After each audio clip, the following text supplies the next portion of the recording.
नमस्कार दोस्तों, मेरा नाम है मयूर लुखर। आप देख रहे हैं बियॉन्ड बॉलीवुड प्लस। थोड़ी देर पहले हमने आपको वॉर 2 का एक शॉर्ट रिव्यू दिया। अब इस फिल्म पे हम डिटेल में बात करेंगे, लेकिन उससे पहले मैं चाहूंगा आप जल्दी से मेरे चैनल को सब्सक्राइब कीजिए and don't forget to press the bell icon.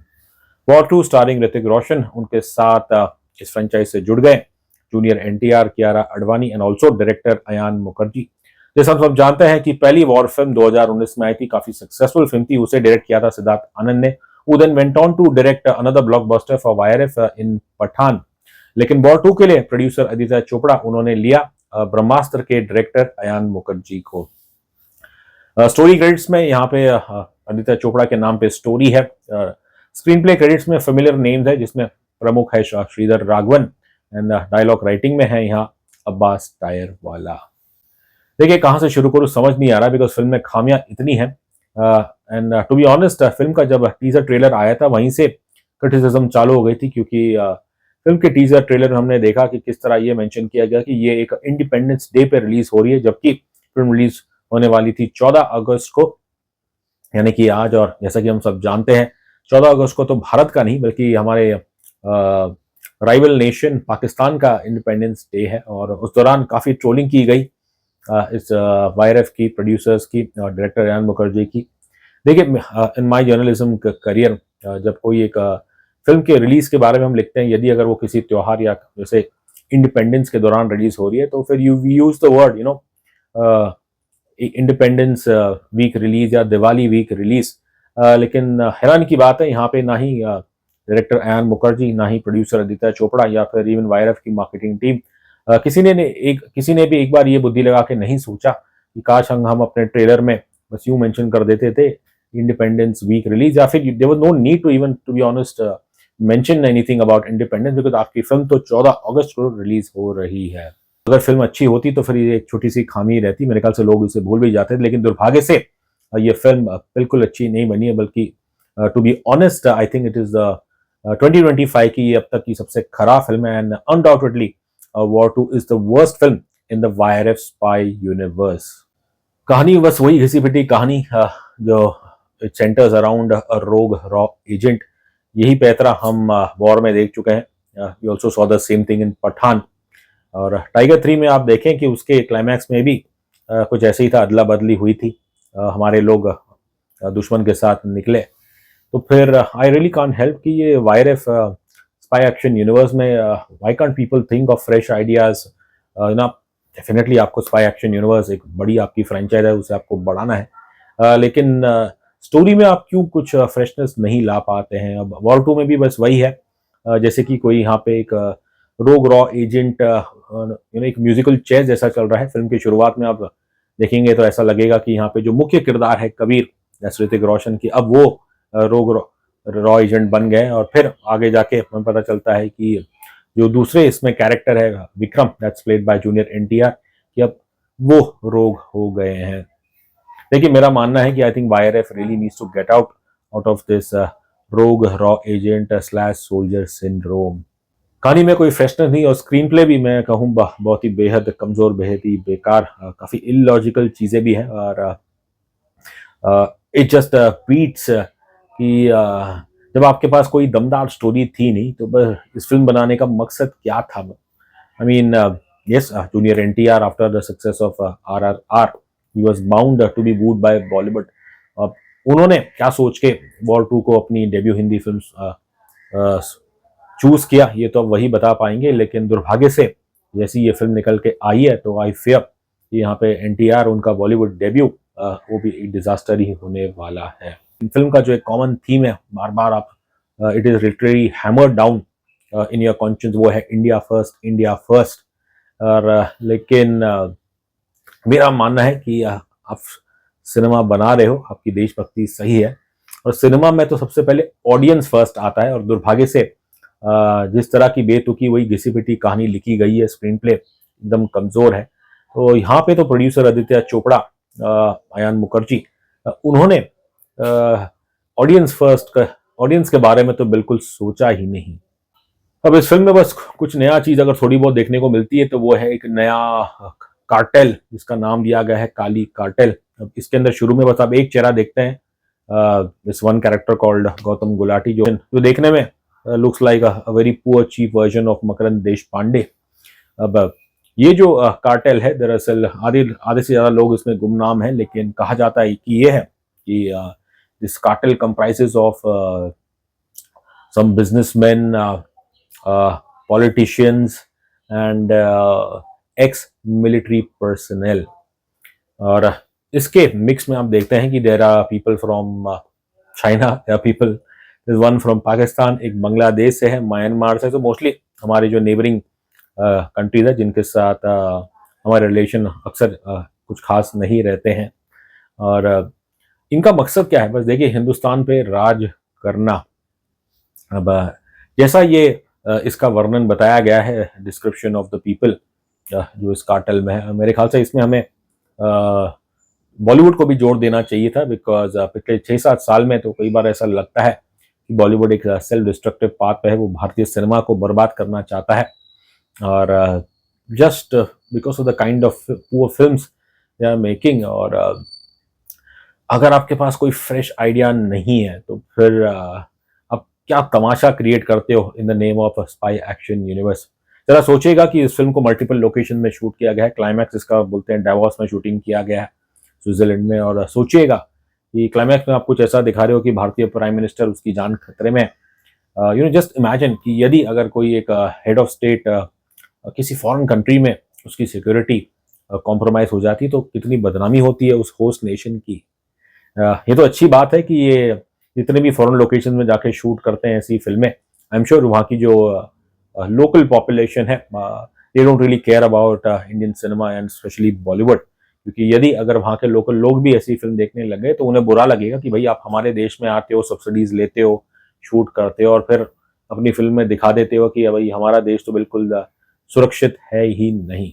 ये तो खैर सब बाहर की बात है, बट इम्पोर्टेंटली जब आपकी फिल्म फर्स्ट फ्रेम से लेके लास्ट फ्रेम तक ये बिल्कुल बांध के नहीं रखती तो बड़ा कठिन हो जाता है ऐसी फिल्म को झेलना। और ये फिल्म वाकई हमने झेली। करीब 3 घंटे की ये फिल्म है, I think around 2 hours 53 minutes।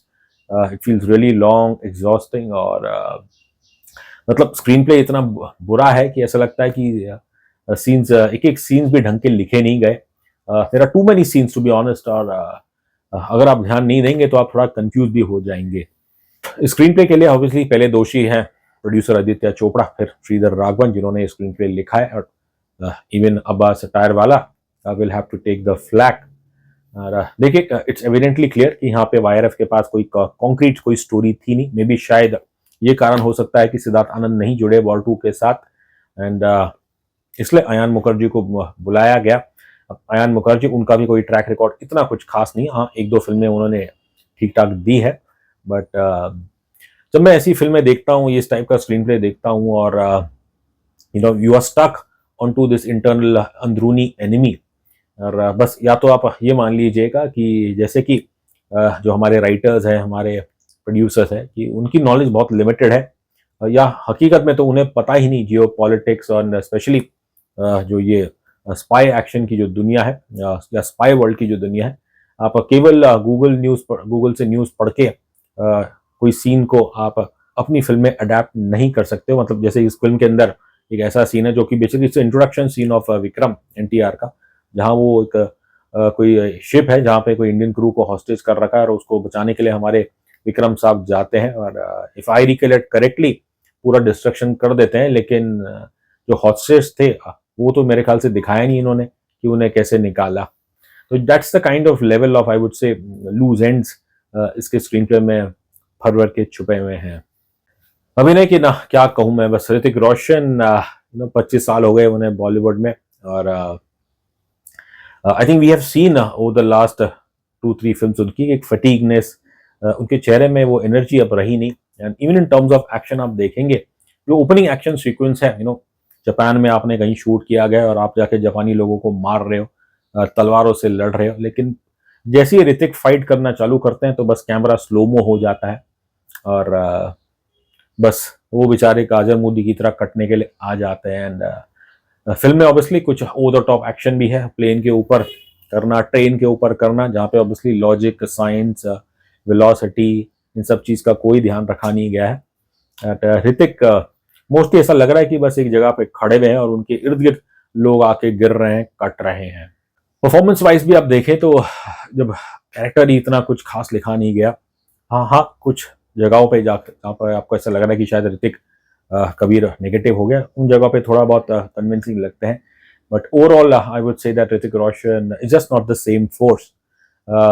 को याद होगा कुछ एक आध साल पहले एक बड़ा नवाजुद्दीन साहब का एक फेमस कोई इंटरव्यू था किसी बड़े नेटवर्क पे, जहां उन्होंने मेरे जैसे लोगों की और मेरे ख्याल से अन्य लोगों की आंखें खोली। अभी उन्होंने ये कहा कि अक्सर हम नवाजुद्दीन सिद्दीकी जैसे एक्टर्स के लिए हम बात करते हैं अनकन्वेंशनल लुक्स, अनकन्वेंशनल एक्टर, तो उन्होंने करेक्ट किया ना सिर्फ उस एंकर को बल्कि हम सभी को कि दरअसल कि उनके जैसे दिखने वाले लोग तो वो कन्वेंशनल है ही, बिकॉज भारत के अधिकतम लोग वैसे ही साधारण दिखते हैं। और उन्होंने उदाहरण दिया था कि अगर कोई अगर अनकन्वेंशनल कहलाने के लायक है तो वो तो फिर आपके ऋतिक रोशन जैसा है।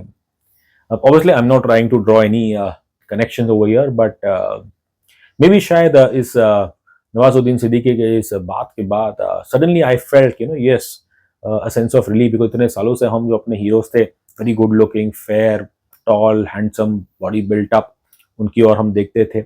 बट सडनली आई रियलाइज कि मेरे जो असली हीरो बनने लायक है जिससे मैं रिलेट कर सकता हूँ तो कन्वेंशनल फेसेस है लाइक नवाजुद्दीन सिद्दीकी। अब आई डोंट नो कि क्या आज की audience even Hrithik Roshan fan क्या अब वो ऋतिक से डिस्कनेक्टेड हो गई है, क्या उनके अंदर वो एक कोई कन्वेंशनल हीरो नहीं देखते हैं, या अब तो शायद ऐसा एक्सेप्ट करना पड़ेगा कि good looking man like Hrithik Roshan have become unconventional for the Indian audience. Junior NTR Hindi cinema में उन्होंने पहला कदम रखा है और इट्स नथिंग इंस्पायरिंग, कोई ऐसी खास परफॉर्मेंस उनकी नहीं है, कुछ जगह पे थोड़े ठीक ठाक है। और बस इनकी मैं खासियत यही कहूँगा कि जो इन्होंने इनकी डांसिंग है वो बहुत बढ़िया है। देवरा में भी मैंने इनके एक आध गाने जो काफ़ी अच्छे थे डांसिंग में, और यहाँ पे भी जो जनाबे अली गाना है, गाना कोई इतना खास ना हो बट इनके जो डांस कर रहा है, मतलब ऋतिक रोशन को आपने काफ़ी पीछे छोड़ दिया है।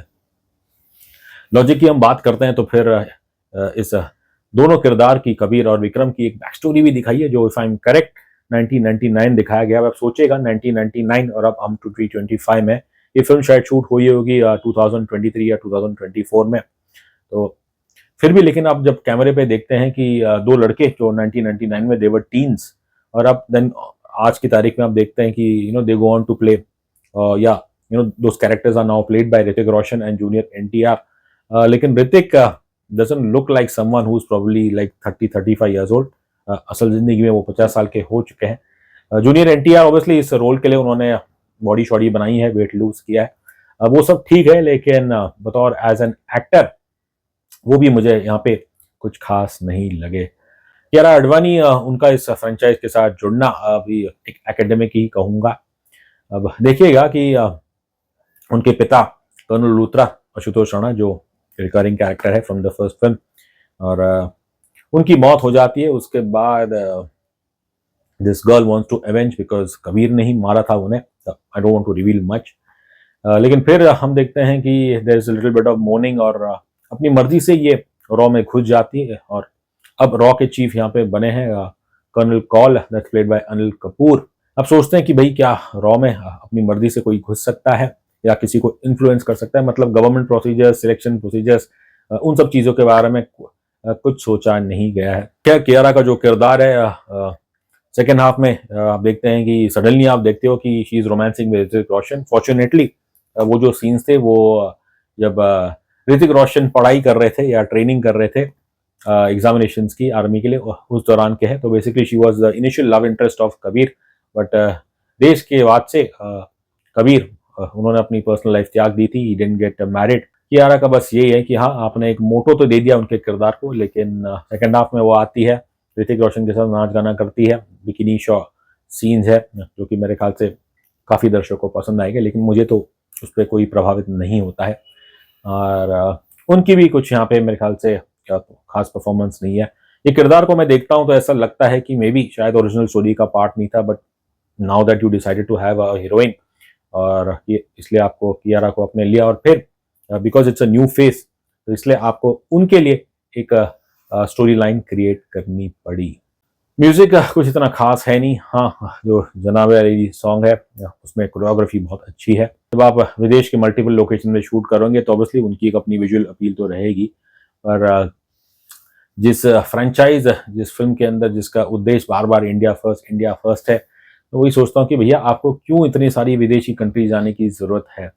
मतलब ये सब देख के तो वही लगता है ना कि आप वही कर रहे हो जो हम हॉलीवुड फिल्मों में देख चुके हैं। To be honest, I am no longer fan of Hollywood spy action film, जो फ्रेंचाइज फिल्म है, चाहे वो बॉन्ड हो और उनके अंदर भी एक फटीक फैक्टर, एक बोर्डम आ चुका है। उनके यहाँ पे भी घिसी पिटी स्टोरियाँ आ रही है। तो overall I would say that globally ये genre it's going through a phase जहाँ पे there is a lack of fresh stories. दुर्भाग्य से इंडियन कॉन्टेक्स्ट में वाईआरएफ उनका जो ये स्पाई एक्शन यूनिवर्स है, personally if you ask me, I only liked war and to a certain extend Ekta tiger मुझे थोड़ी बहुत ठीक लगी थी। टाइगर 3 मुझे मतलब काफी थोड़ा आई वुड से भावुक हो गए थे वाईआरएफ, लेकिन उसके फंडामेंटल्स गलत नहीं थे। बतौर एक दर्शक मुझे लगता है अब ये जो रोग रॉ एजेंट का जो ये एंगल है, अब बस इसे ताला लगा देना चाहिए, आपको कोई नई स्टोरी लानी पड़ेगी। देखिए बस अंत में यही कहूंगा कि there is definitely a lack of clarity, we are bereft of ideas when it comes to this genre. और अनटिल अनलेस हम इसमें नॉट जस्ट वाईआरएफ बट बाकी प्रोडक्शन हाउसेस भी यदि आप कुछ फ्रेश नहीं लाए इस जॉनर में, तो बड़ा मुश्किल हो जाता है ऐसी फिल्मों को झेलना है। दुर्भाग्य से war 2 is undoubtedly the worst film in the YRF spy action universe and इस साल की तो ये सबसे खराब फिल्म है। रेटिंग का क्या कहना, बस एक स्टार दूंगा इस फिल्म को, और वो भी इसलिए that's purely because of the brilliant dancing of junior NTR. Otherwise इस फिल्म के अंदर ऐसा कुछ नहीं है जो दर्शक को करीब 3 घंटे तक बांध के रखे।